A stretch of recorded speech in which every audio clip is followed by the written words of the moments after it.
So this chapter opens up with Bakugo finally coming back to life, but also witnessing the near death of All Might, because we see All For One is about to straight up rip him in half. And this is coinciding with Night Eye's grim future of All Might. You know, something we've been talking about for like 5 years now, where he said you will encounter another villain, and what awaits you then is an unspeakably gruesome death. Like, he told this to All Might. I guess it's like 7 years ago in story at this point. It's like 6 or 7 years ago when he fought All For One and like turned him into a potato. You know, the greatest fight in history that Horikoshi will never show us, unfortunately. But it's like this was what all of that was leading to. The moment where All For One has All Might held up and about to rip him in half. And this is, in theory, like what Night Eye saw at that moment. Now, I'm not going to try to talk about if Horikoshi always had this planned out exactly.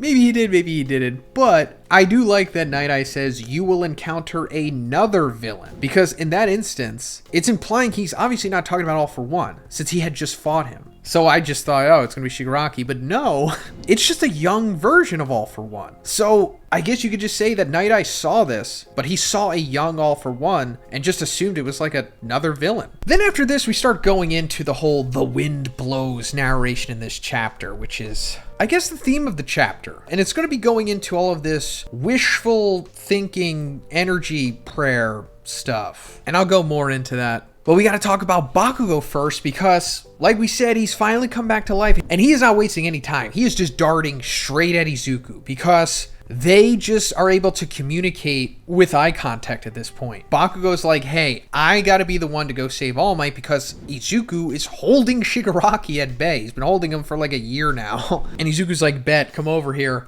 I can propel you at light speed now. Because as Bakugo is coming towards him, Izuku holds out his left hand while still holding Shigaraki with the black whips in the right hand, grabs Bakugo as he's coming at him, then does like a 360 spin. You know, maintaining the momentum. And as they're spinning, Izuku activates Gear Shift on him. This is incredible. Gear Shift is the quirk of the second user of One For All. And it essentially allows you to amplify the speed of things that you touch. Typically small things. But given that Gear Shift has been amplified by the overall power of One For All, it has a much more refined and crazy ability. Because Izuku can use this to accelerate the speed of his cells. So he, as a person, just goes Super Saiyan. Starts just ignoring inertia, gravity, things like that. And he's doing that to Bakugo here. So Bakugo, already going incredibly fast, using his new awakened cluster explosion quirk, where he can expel the nitroglycerin from his sweat out of all the pores in his body, replicating somewhat of a full cowling effect like Izuku has with One For All. Let's face it, after a night of drinking, I don't bounce back the next day like I used to. So I usually have to make a choice. I can either have a great night or a great next day.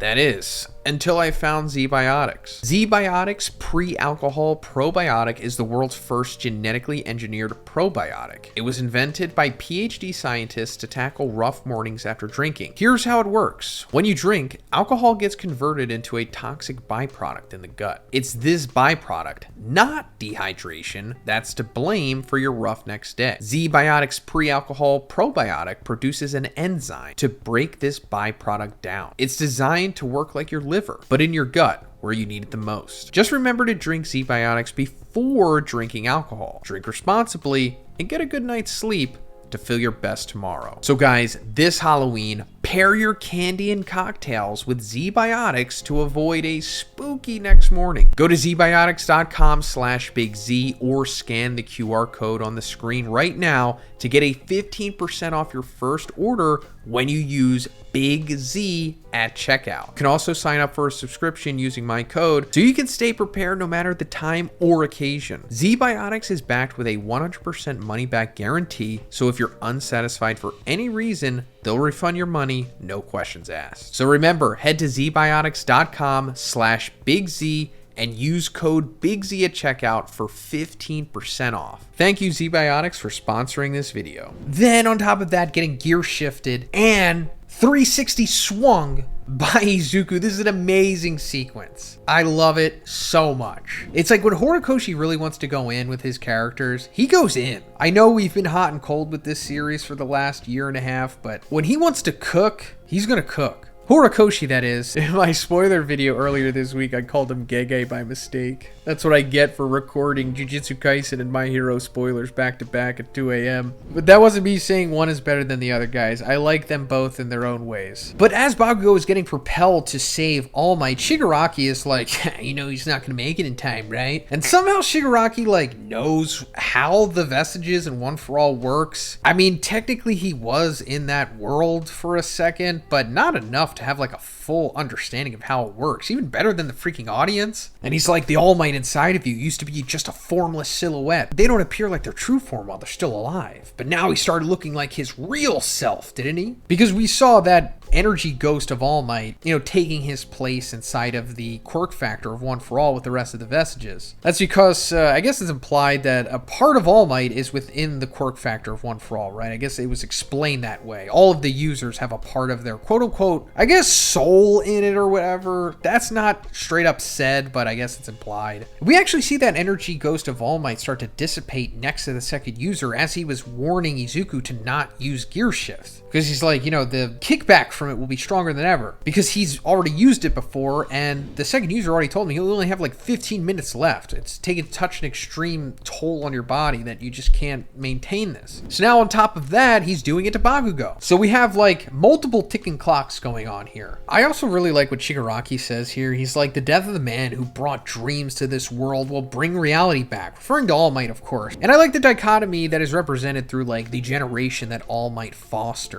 Because they were born into the world that he essentially created. And it's like we have Izuku, you know, the ultimate stan, worships All Might, wants to become the successor, as where Shigaraki completely hates him and thinks that he's essentially like a fascist dictator, which I guess if you were a villain, you would have a pretty good argument saying that All Might was, at least for, you know, anything that doesn't fit his justice. Because as Doflamingo said,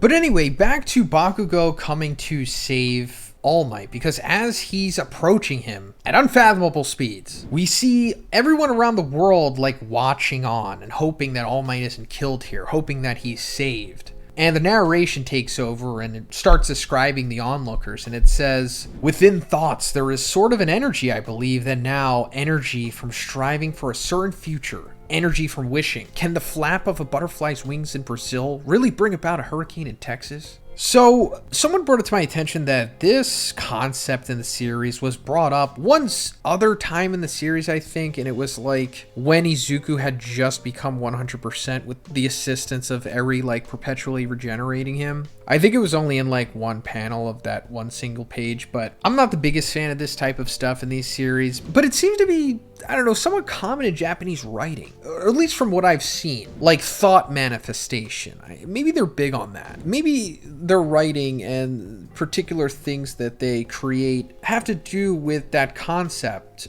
more often than not, I guess. And it seems like from both ends of the spectrum. Like we have the evil thoughts and the negative thoughts with creating yokais and urban legends. Even in Jujutsu Kaisen, like cursed energy comes from negativity, negative energy. But then, you know, we have the other end of the spectrum, and it kind of also parallels to like how Goku was able to defeat Boo with the spirit bomb and all that stuff. It's also kind of implied that that's how devil fruits came to be in One Piece. So it's like, hey, it's all good. Go for it, Horikoshi. If you want to have this as an element of your series, I get it. It also, you know, touches something in the reader too. But I just wish that the power creep didn't push the population to just essentially resorting to just praying and nothing else. And also, as the whole thing about here with the flap of the butterfly's wings in Brazil can bring about a hurricane in Texas. Also, shout out to Brazil and Texas. Love both those places. But this is like the, as far as I know, like the iconic phrasing from the butterfly effect theory, right? Or the butterfly effect concept, whatever you call it. Where like if a butterfly were to flap his wings in a specific way in Brazil, it would cause like a chain of events that would eventually lead to a hurricane happening in Texas. So I don't know, a butterfly flaps its wings things one too many times and it like upsets a bee or something. And then the bee flies off and like stings some guy in the neck in Brazil. And then him getting stuck in the neck, I don't know, drives his boat off the river or something. And that causes an accident. And then that accident causes like traffic. And that traffic prevents people from getting to where they were supposed to be at that specific time. And, you know, it just keeps going on and on and on until there's like a hurricane in Texas because of it. And I guess you could say that this is all ultimately leading to Night Eye's